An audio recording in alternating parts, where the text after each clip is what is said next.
The Toronto Blue Jays just pulled off an impressive win against the Atlanta Braves thanks to a complete game shutout by Chris Bassitt. So we'll break that down and much more in this episode of Jays Digest.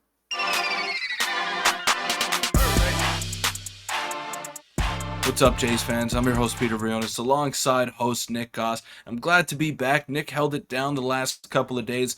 I took the off day to myself yesterday. I wanted to play a round of golf. Shout out to Nick for getting that news video out for you guys. But what a game today, and what a way to start a stretch of 17 games in 17 days for the Blue Jays. Yeah, it was well needed after getting swept in the short two-game series by the Phillies. Before we get into it, make sure to hit the subscribe button. We're very, very close to 7,000, about 90 away, so it would mean the world if you hit that button. And yeah, it's good to have you back because it's not as fun doing these alone. But let's get into the first topic and the main one of today's game recap, which is the Jays beat the World Series favorites, misspelled favorites, classic. But we beat the Atlanta Braves, and coming into this game, I saw it on Twitter, I saw on Jays Universe that a lot of Jays fans had zero faith in the Blue Jays for today's matchup against, I would argue, the best pitcher in baseball right now in Spencer Strider, who has over a 15 Ks per nine that went up after today's game.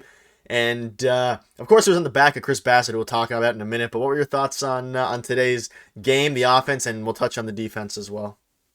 Yeah, coming in, I didn't think the Jays really had a chance in this game. I thought they'd have a chance, obviously, but I didn't pick them to win the game. And I even though I did pick Jays money line in the pregame show that some of you may have been watching, I wasn't exactly confident going up against Spencer Strider. I mean, what do you have? 13 Ks today, 12. 12 or 13? Yeah, 12 strikeouts, and he's absolutely disgusting. And it's weird because it's just two pitches. It's a fastball or it's a slider, and it's still so unhittable.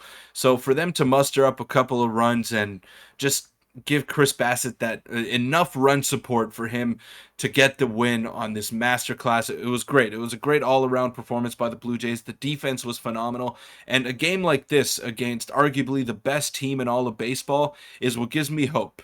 Get into the playoffs, and then you never know what'll happen from there. So I think that's the goal, the ultimate goal for this Blue Jay team. Get into the playoffs, play some good baseball going into the playoffs, and then you give yourself as good of a chance as any other team in the league. Yeah, the team that we saw, the Jays tonight, were one of the best, and that's the one we kind of expected coming into the season, was games like that. Very clean defense, very clean pitching, and the offense will come. But we'll pop up the screenshot here, and the offense was pretty quiet, obviously, against Spencer Strider, but we did enough against. We did better than most teams do against Spencer Strider, which is good. George Springer got a hit. Vladdy got a double that was because of Ronald Acuna, but we'll let that be. Varsho hit a bomb, which I'll show you guys in a second. And huge shout out to Brennan Belt, who now has an OPS above 700. He's starting to play really, really well, and he's doing his job out there. And of course, Whit Merrifield and Kevin Kiermaier continue to impress. But will anyone impress you specifically on the hitting end? Of course, it was pretty quiet. Strider was dealing, but Dalton Varsho hit a very important insurance home run off Kirby Yates, former Blue Jay, kind of. And Varsho was very happy to see Spencer Strider out of the game. He struck him out 3 times. But this home run was crucial in the ultimate complete game by Chris Bassitt. But who impressed you the most today out of the lineup? Yeah, I would have to say George Springer. He was, I mean, obviously coming back from those couple of games that he was gone for, and his impact was felt today, and that's why I've been an advocate of just keeping him in the leadoff spot and letting him figure it out. I don't necessarily want to move him down to the 5 spot or the 6 spot like some fans may have been lobbying for, but that's what he can do, and this is against a premier pitcher in all of baseball, and he's driving in the winning run. The first run that the Blue Jays scored today was because of George Springer, and he absolutely laced that ball into left field, and if he can get going, then it adds another wrinkle to this lineup, and we haven't even seen this Blue Jays team click at full force. Some players are hot while some are cold, and then there's never been that full on just hot streak that the Blue Jays have hit, and they're still 22 and 16, so Yep. they're getting there, man. They're getting there. But a game like this is a great indication that they can be special if they're all clicking and firing on all cylinders. Yeah, I like that. And again, a special shout out to Varsho for the insurance home run. It was good to see after him struggling a little bit the past couple games. And then the defense today, which is a tale of a bit different than the Phillies game that we obviously lost in walk-off fashion, but there was tons of clips I could have showed you. I just picked one here, but Kevin Kiermaier had a phenomenal catch in the third inning. Bo Bichette had a phenomenal diving catch. And I do want to quickly touch on Bo Bichette's been great defensively besides that one error as of late. He hasn't really done anything, I won't say great, but he's been very, very solid. He's been great by Bo standards. And then Matt Chapman with one of the play of the game, I will say, as this, of course, got Chris Bassitt out of the inning. And on a play that looks a lot easier than it might be, really hard hit ball. Of course, he decided to go to third instead of go to the double play at second. Vladdy with the stretch. And that was a huge, huge play that ultimately contributed to them winning the game a ton there. And what were your thoughts on the defense today? Just smooth all around. Just a phenomenal game by them.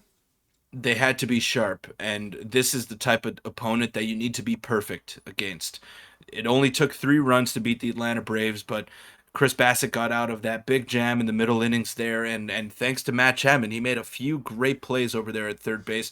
He makes them look routine, but I guarantee you that they are not easy, and he looked like vintage Matt Chapman with the leather today. Yeah, I saw a couple of tweets. One, Josh Goldberg saying that's 2018-19 Matt Chapman defensively, and the whole team stepped up. Kevin Kiermaier hasn't lost a step at all from his Platinum Glove season. It seems like he's just been absolutely dominant, so it's very good to see that. And ultimately, a very good game from the defense and the hitting staff. And speaking of good games, Chris Bassitt with a complete game shutout, and that's something that I think Jamie Campbell said 8 years since we've had a complete game shutout, and Chris Bassitt was the guy to do it coming into the season. If you ask me who would do that, I wouldn't think I would say Chris Bassitt first. I'd probably say Kevin Gausman, but Chris Bassitt, aside from that one start, the first one of this season, has been absolutely dominant. He had one start there mixed in because of the bad calls by the umpires. We'll shock that too, but Chris Bassitt has been absolutely dominant. This is in Jays Digest history. We have a Jays Digest history moment here. Is the smallest box score for pitching I've ever seen. I've ever had to take a screenshot of. Just one pitcher, 9 innings, 2 hits,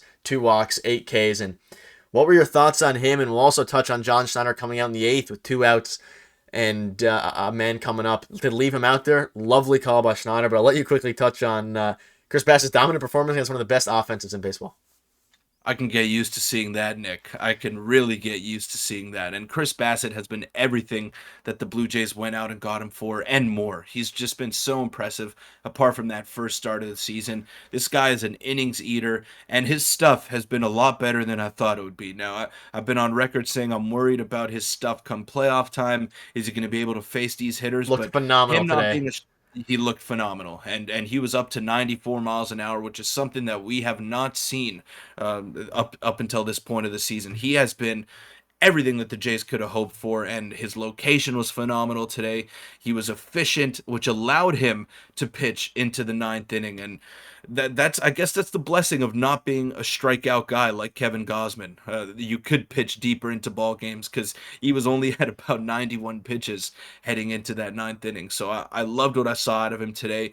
Absolute competitor. He's so fierce and just a great addition to the Blue Jays. And you said it on text. We spoke about it. You said that decision to sign him instead of Ross Stripling will go down in history as a Ross Atkins masterclass. You didn't quite say it like that, but Yeah, that's just me being me. But yeah. you basically meant that, right? You Especially basically meant if he continues or the Jays win anything at all. But either way, it was a wonderful decision and one that we agreed with as soon as it happened because we of course had our live stream there. But it was a good point you made about him being. He obviously pitches the soft contact and he's done that the whole year. Besides the first start, and he's done it throughout his whole career.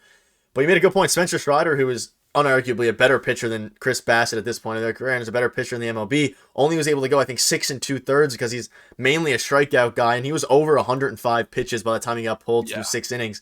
And it kind of goes to show that sometimes soft contact is will help you pitch deeper into ball games. And a Blue Jays bullpen that's been struggling a little bit, and you touched on it, Romano, on the text that is, Romano's been struggling a little bit. It would have been a decent game to get his confidence back up, but if you have a chance to secure a win, I think Chris Bassitt gave us a better chance to win today than Jordan Romano would have getting him out of the pen, especially even though it was 3 runs. But he was absolutely dominant. Again, I'll pop it up one more time. Bringing his ERA down to around 3.5, might be below that now. But what a game by him. His velocity is high enough to where his fastball competes. He got a swing and a miss from Austin Riley in the bottom of the or top of the ninth at 94 miles per hour. He's our number 2 starter right now, and there's no question about it. Yeah, he's clicking. He's been firing on all cylinders, and that curveball looked absolutely filthy today. He got Sean Murphy a couple times with it, and when he's painting like that, he's unhittable. He's unhittable. It doesn't matter if it's 93. If it's on the corner and it's sinking 12 inches to hit that outside corner, it's not easy to hit. So He's been great. He's just been so impressive to watch, and he's a treat. Just as a baseball fan in general, I love watching a guy like that just paint the corners and just be a full-on pitcher. You hear the term a lot. He's not a thrower, he's a pitcher, and that's exactly what Chris Bassitt is. Yeah, and no hard contact given up at all. So when he does get hit, it's just light ground balls, which leads to double plays and things like that. But let us know what your thoughts are in this game because it was very fun to watch. I know I'm sure some of you were watching the Leafs game that's currently going on. But we'll quickly wrap up here with the 16 straight games the Blue Jays are going to play. We don't have an off day for a while, so expect to see lots of us, lots of videos. And this is a huge win for the Jays. And people say that wins are all the same, but there's obviously momentum wins, and the Jays needed this one. Stop their mini 2-game losing streaks in its tracks, and by stopping it in its tracks, we're ultimately going to, beat the Braves in this series, hopefully. But do you have any quick thoughts on 16 straight games for the Blue Jays against very, very tough competitors? This was a major win, Yeah. and I usually don't overstate a regular season win. I'm not the type to do that, but this was huge because you're Bullpen coming healthy, up too. against. Yeah, you're coming up against Spencer Strider. You're giving the bullpen an extra day of rest. So that's 2 days where the bullpen didn't have to throw a single pitch because you had the off day yesterday and Chris Bassitt complete game today. So not only are you giving them another day off, you have 16 games coming up now, and you just beat Spencer Strider, who is obviously the best starter on the Atlanta Braves staff, and now you have a chance to go ahead and win the series. So I said in the pregame stream that I'd be happy with 6-4, and if the Jays went 1-2 in this Atlanta series, I wouldn't be upset.